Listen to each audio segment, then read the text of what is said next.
പന്തളം കൊട്ടാരം സുരക്ഷിത മുറിയിൽ സൂക്ഷിച്ചിരുന്ന തിരുവാഭരണങ്ങൾ രാവിലെ ശുദ്ധി വരുത്തി.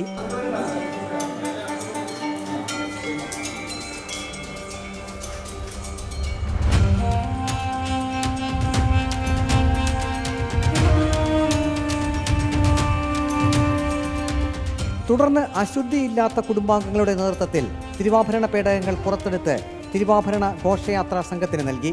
പുത്തൻമേടമുറ്റത്ത് പ്രത്യേകം തയ്യാറാക്കിയ പന്തലിലേക്ക് രാവിലെ 7 മണിയോടെ തിരുവാഭരണ പേടകങ്ങൾ എത്തിച്ചു. 12:45 വരെ ഇവിടെ തിരുവാഭരണ പേടകം ദർശിക്കാനുള്ള അവസരം ഭക്തർക്കുണ്ടായിരുന്നു. തിരുവാഭരണ പേടകം തുറന്ന് തിരുവാഭരണ ദർശനം ഇവിടെയില്ലായിരുന്നു.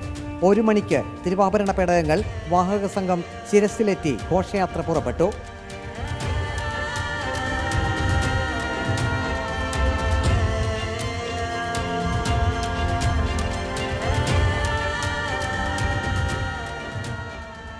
മണികണ്ഠനാൽത്തറ വരെ സ്വീകരണവും വാദ്യമേളങ്ങളും ഉണ്ടായിരുന്നില്ല.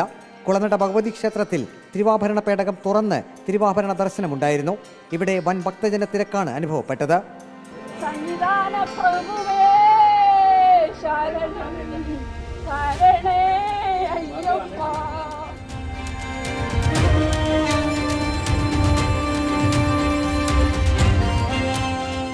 തിങ്കളാഴ്ച തിരുവാഭരണ ഘോഷയാത്ര സന്നിധാനത്ത് എത്തിച്ചേരും.